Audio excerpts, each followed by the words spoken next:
sujets yi nga xamante ni moom la ñu bëgg a développer tey ci sunu plateau muy noonu Aïcha dañu koy daal di tàmbali rek ak ki nga xamante ne nii moom moo di Amadou Sall sànq maa ngi koy wax mu nekk ay déclaration yu mbir yoo xamante ne ni am na ci moom ndax ñu ngi wax ne li nga xamante ni moo di ay exonération fisc yu illégal yoo xamante ne dañ ko daan def en faveur de Amadou Sall enquête moom moo daal di génnee loolee mbir moomee nee nañ le 7 mai 2024 moom daf mi nga xamante ni moom moo di Amadou Sall waroon na ñëw fi nga xamante ni moom moo di ci réew mi ñu daal di tontu ay laaj yoo xamante ni ñu ngi ko ci daal di laaj ginnaaw bi nga xamante ni nii rapport CENTIF bu 125 milliards moom tuddoon nañ ko ci mbiru toll ci 10 milliards moom mi nga xamante ni moom moo di Amadou Sall ginnaaw bi ñu sukkandikoo ci suñu naataangoo yi nekk ci Sene News ñoom ñoo ko daal di génne ñu ne ki nga xamante ni moom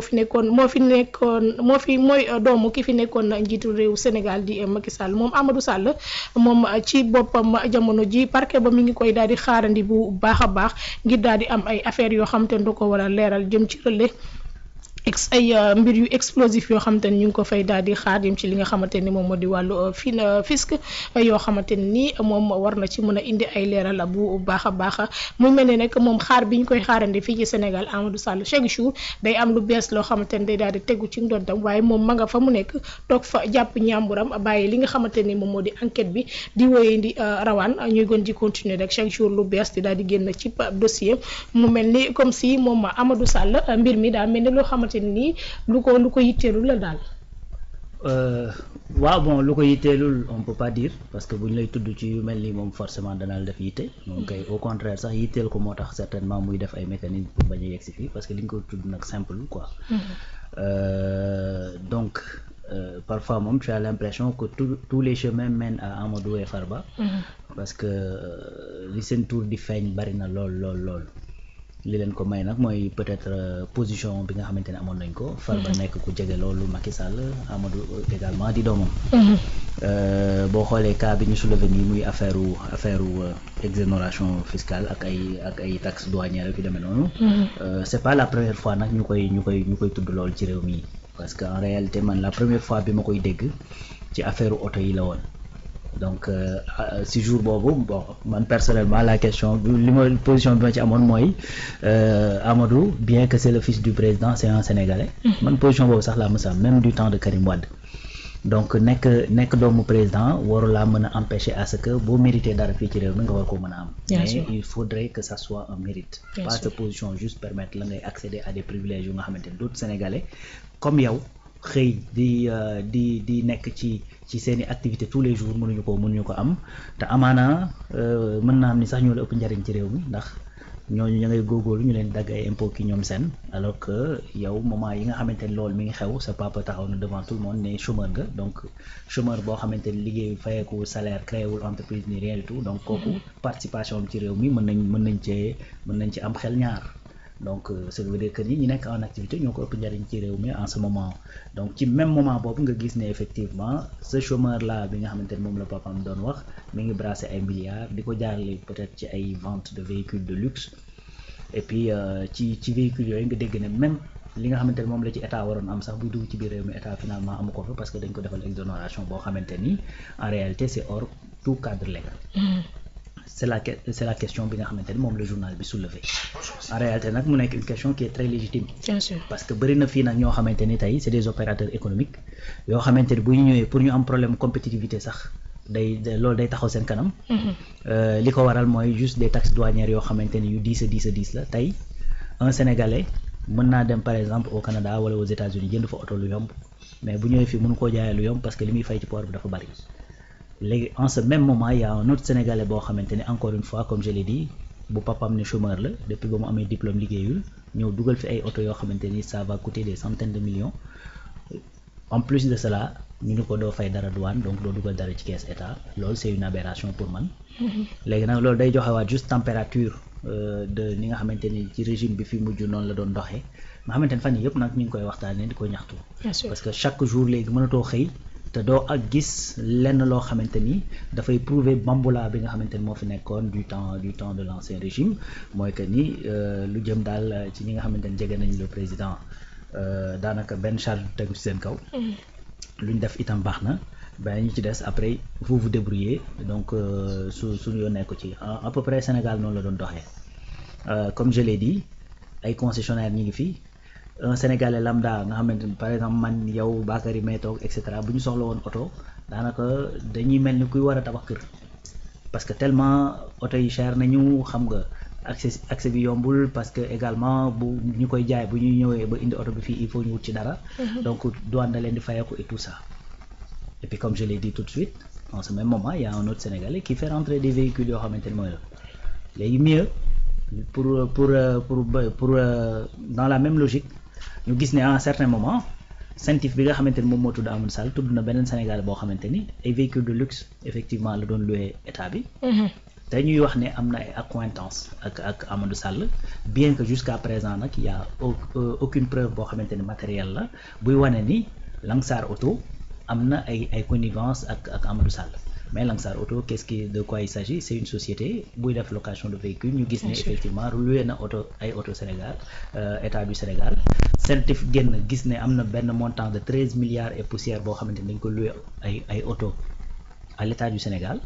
Cour des comptes génn ne sax Centif yow li nga gis dafa tuuti en réalité c'est 16 milliards et poussière te ces 16 milliards et poussière là ñu ngi ko fay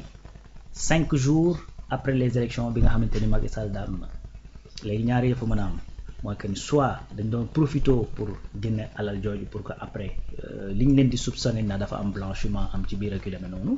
wa illa effectivement dañoo réellement jël oto yi à ces prix utiliser ko certainement pour campagne électorale mu pare ñu war koo fay li ñu koy fay et dans ce cas également un autre problème dafay taxaw xam mooy ban mooy que ni donc le régime sortant a utilisé les moyens de l'État pour dem campagne loolu nag secret de polichinelle la Sénégal moom ku ne xam na ni ki nekk au pouvoir généralement les moyens de l'État lay utiliser pour de loolu Macky Sall yàgg nañ ko fi di taxer que ni sa tournée économique yi ngay defoo tournée économique da ngay dem campagne électorale parce que dañ daan gis à chaque fois bu échéance électorale jegesee Macky Sall dafay organiser ay tournée économique dem ci biir réew mi et cetera mais bu koy def da koy def avec les moyens de l'État donc ci ñaari sens yëpp effectivement un problème se pose parce que mënoo jël 16 milliards de nos deniers publics dugal ko effectivement dans des contrats de location de véhicules su fekkee ni da nga ko jël pour def sa campagne bopp ça c'est anormal bi pire nag mooy li nga xamante ni moom la ñuy soupçonné te Centif di ko soupçonné mooy mu nekk alal joo xamante ni da nga koo génnee par des mécanismes douteux jox ko beneen Sénégalais boo xamante ni le simple but est que après mu am ay retour vers yow donc ça encore c'est encore pire raison pour laquelle même juge bi jox injonction au ministre jox ko par référé ne ko nañu ubbi enquête effectivement ci dossier yooyu donc ci biir dossier yooyu nag ñu gis ne effectivement Langsar Auto génnal na ci donc au même moment c'est-à-dire lii tax nit ñi di am jiixi jaaxa naan est-ce que amul relation entre Amadou ak Langsar au même moment bi nga xamante ni ci lañ gis ne ñi ngi def enquête ci 16 milliards yooyu ñu fay pour location de véhicules de luxe yeeg et cetera yu demee noonu c'est-à-dire en ce même moment le dossier concernant les exonérations de taxes douanières ci la génn ci concernant Amadou Sall donc loolu mooy indi questionnement yooyu mais en tout cas Amadou moom wax dëgg fa yàlla de plus en plus chaque jour tu entends son nom gars yi nag yàgg nañ ko waxtaanee yàgg nañ ko wax dans les coulisses et cetera puisque nag y avait un régime boo xamante ne daf fi nekkoon un régime très très très virulent donc nga xamante ni wax ji bu jubee kaw sax boo murmuré sax mu ne li ngay murmuré laa bëgg a xam boo waxul ñu yóbbu la ci kaso bi moo tax ñu bari dañ daan préféré bañ ci wax pour bañ effectivement am ay problèmes yu demee noonu mais loolu moom lu ñu yàgg a waxtaanee la fii au Sénégal que ni Amadou bénéficie effectivement d'exonération douanière yoo xamante ni tegul ci yoon léegi nag voilà la question qui a été soulevée par le journal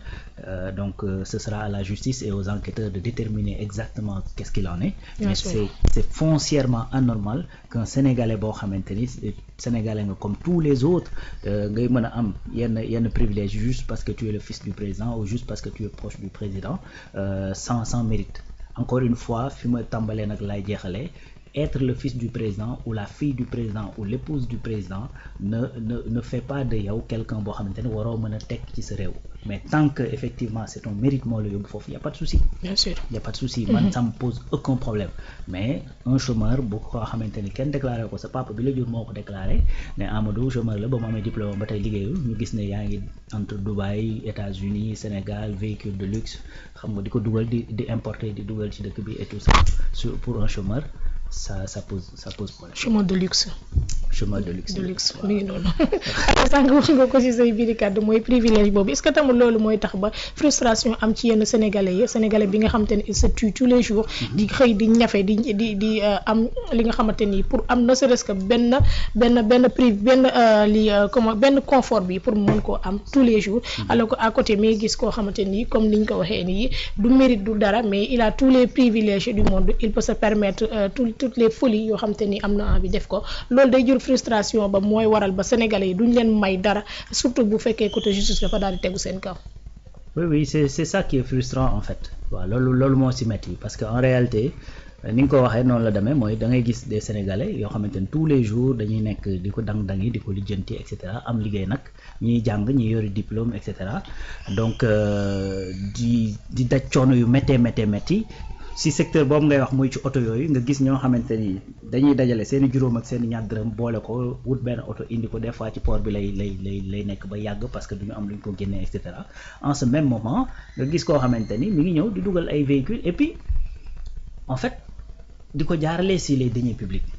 voilà donc loolu moo tax te actuellement Sénégal moom dañoo toll foo xamante ni wax dëgg yàlla deniers publics moom amatuñ ci sago daal. non boo ci jëlee lu toll nii rafetal ay nii il faut que da nga koy goxi rek.